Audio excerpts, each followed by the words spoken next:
This is Top Contender Boxing. We keep it real, 100, unbiased. Today's topic is Shakur Stevenson versus Robson. So we'll make a quick breakdown. Today was the weigh-ins between Shakur and Robson. Shakur was over a pound. You know, it's obviously showing a pound and a half. It's obviously showing with him being overweight for this fight. I don't know. I'm not 100% sure if they're going to strip him, but I'm pretty sure we'll find that out tomorrow. If they're going to strip him or not. I think they're going over their own little business right now over the belts. But he was over a pound at 130. In my previous videos before, I've said before, and I'll say it again, that his last fight at 130 should have been against Oscar Valdez. Now, why do I say that? Because Oscar Valdez, let me say this again, because I've said it before in another video, maybe some people have never heard this before. This makes more sense than you'll ever put together. Oscar Valdez came from 127, 128, 127, 124. Those were his weight classes. He was a little guy. He's always been a little guy. I mean, his body frame compared to Shakur's, big difference. Shakur is a giant compared to compared to Oscar Valdez. Oscar Valdez is a little guy coming up to 130. 130 was already hard enough for him to make. Shakur demolished him. Now, when you see Shakur and you see his body frame, you see his whole body frame is 100 times bigger than Oscar Valdez. That weight 130 is no good for him no more. He can't make weight. A pound to cut is hard for him to cut. I mean, I used to cut, like I said before in other videos, I used to cut a lot of weight. Cutting weight is no easy business. It's easy business when you're a young man, when you're 18, 19, yeah, when you're 17, easy business. But when you're an older man and your body already looks like a skeleton and you can't cut a pound, you don't deserve to be at that weight no more. Your body is refusing to lose that weight. Your body's refusing it. Your body's trying to eat more because your body needs it. Your body's starving. So at 130, technically Shakur is starving. And another thing at 130, he already beat the main man at 130. He beat the dog. So why is he gonna go fight Robson? Why is he gonna fight Robson? You know, Oscar Valdez beat him by like 2-4 rounds. Everybody on ESPN had Oscar Valdez winning that fight clearly. It's like fighting Oscar Valdez's leftovers. If Shakur already beat Oscar Valdez, why is Shakur gonna go fight somebody that Oscar Valdez already beat with four rounds? And remember, let me say this again: the little man beat the bigger man. The man coming up weight to 130 beat the 130 pounder that's legitimately there in Robson. Brazilian fighter's good. He's very technical. He's very sound defensively. He's got speed. He does not have power on his hands. So that's where I think Shakur is gonna hurt him. Personally, at 130, I think Shakur is going to hurt him. And then again, you know, Oscar Valdez already fought him. So why are we watching him fight somebody's leftovers? We're watching him fight somebody that already lost Oscar Valdez, that he beat. This fight to me doesn't make no sense, especially at 130. He should beat. This is honest. And if you're a true boxing fan, I like Shakur. But I'm not blind. I mean, I could see. I'm not blind. He shouldn't be at 130. I've competed at weights before.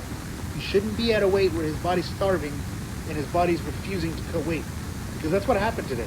Clearly, he couldn't cut that 1 pound. It didn't matter how long and how hard he trained. He still couldn't cut that pound. And he's a very dedicated fighter. Very dedicated. He worked his ass off for that undisputed. And I've seen all the press conferences and all the training he did. I watch his videos. He's a hard-working fighter. But at 130, that's not his weight. He's technically, if he fights one more time, he's already doing a weight bully move by fighting Oscar Valdez's leftovers that Oscar Valdez beat. He's pretty much weight bullying right now at that weight. He should. You know, it's nice to have the belts undisputed, but now, you know, if he loses them because of the weight issues and, you know, with the mandates of him not making weight, if he loses the belts, he should just move up to 135. There, I wanted him to fight Haney, but even Haney's going to have to move to 140 now. You already have Ryan at 140. You're gonna have Tank maybe fight one more fight at 135, or maybe go up to 140. There's gonna be nobody at 135. Not even Teofimo's at 140. The only guy still at 135 would be Lomachenko. Now, I don't want, Shakur to go fight Lomachenko immediately because, two things. He needs to adapt to the weight. He needs to adapt to 135 because he's coming from 130. His body is refusing 130. His body's ready for 135. But you still need to fight somebody at that weight that's been there for a while. So you can season up. You don't want to just take the best fight. Because again, like I've said before, look what Canelo did when he went straight to 175. He didn't go tune up. He didn't go spice it up. He didn't go warm up. He went straight to the top dog. And the top dog was too much for him to bite. I'm sure he learned his lesson, Canelo. But this is something we don't want Shakur to learn at a young age. He's only 26 now, 25. He's going to be 26 soon. You don't want him to take that loss right now at 135. He's got a lot. I think he can go undisputed at 135. But what he needs to do is ease it a little bit at 135. And some of you people understand that because you can't, like I'm saying, you can't go bite the big fish and think you're going to be that good. He didn't carry too much power at 130. So I wonder how it would carry at 135. He's 26 years old. He ain't 22, he ain't 24, he ain't 23. He's 26. He's near 26. That means he's getting his man strength. He's not getting younger. But I would like to see him season up a little bit at 135. See if he maybe get the Tank fight before he moves to 140, or he gets sent to jail because of hitting the woman, the hit and run. There is nobody anymore at 35. Like I said, there's Teofimo gone at 140. Ryan at 140. Devin Haney will be going 140 after the Kambosos fight. The man had the undisputed. Shakur had the undisputed. I would have loved to see two undisputed fighters go at it. They're both still young. Maybe they'll meet up at 140. But I think Shakur has a chance to take the 135. Tank, I think he'll be moving up to 140 after, for the Ryan fight. I'm pretty sure he'll go up to 140. Loma's the only guy I see that he can go fight at 135. Maybe there is. Oh, Isaac Cruz. I'd like to see him at 135 fight Isaac Cruz. Isaac Cruz is a little guy. He should be able to get him out of the way. The same way Tank did. The same way Tank had problems with Isaac Cruz. Let's see if Shakur will run into them. Because Isaac Cruz is a good test. I'm not going to say Isaac Cruz would beat him. Because technically I think Shakur would dance on him. He'd move around. outpoint him, defense on him, make it a boring fight, pretty much. He ain't going to sit there and trade with Isaac Cruz. Because Isaac Cruz is a trader. He'll trade with you. He's like Trader Joe's. He'll trade blow for blow with you.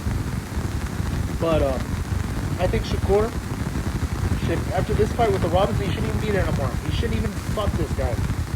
He shouldn't fight no more at 130. He needs to go up to 135. If he takes another fight at 130, the next video I make, he will be called Weight Bully. Because, dude, you're 26 years old.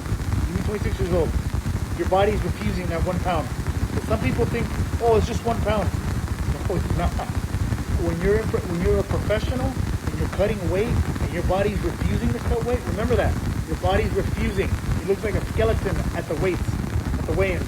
You look like a skeleton. You need a skeletal frame. And you can't cut that 1 pound? Your body's refusing it. So go to 135, feel strong, more refreshed, feel more tuned. But when he's got to fight tune-up fights at 135. But, I think Shakur will have the fight tomorrow against Robson. Like I said, Robson had already lost to Oscar Valdez. 4 rounds, I caught. 4 rounds, and all the other announcers had it. I think it was, what was his name? Brain fart. Bradley, and, it was Bradley. I forgot the other fighter there. But Bradley even had Oscar Valdez winning that fight. And, I just think Robinson won't be enough. It won't be enough for Shakur. The only way that Robinson wins is if he knocks Shakur out. Because they're going to be dancing. They're both defensive fighters. Shakur will bring it to you, but I think Shakur will be a little too fast, more rangy. I think Shakur might even hurt him. Why will Shakur hurt him? Because that's not his weight. He's carrying extra weight. He's a stronger, bigger frame person. So I got Shakur winning tomorrow by knock. I like to say by knockout. You know what? By knockout. Why do I say by knockout? Because he hurt Oscar Valdez. Shakur, he hurt Oscar Valdez. I mean, he toyed him. Well, that's what I think he's going to do with Oscar Valdez's leftovers. He's gonna toy Oscar Valdez's leftovers. The one Oscar Valdez beat Robinson. So this fight will be like that. Hopefully, after this fight, he moves up to 135. Everybody will respect him for being undisputed at 130. If he gets that 135 undisputed, oh, he's a Hall of Famer immediately. No doubt about it. So let's go see that. I don't want to see him at 130 no more. You know, let's move up, you know, get the big fights at 135, then see if you can move up to 140. Get that undisputed. You know, rooting for you tomorrow. This is Top Contender Boxing. Like and subscribe.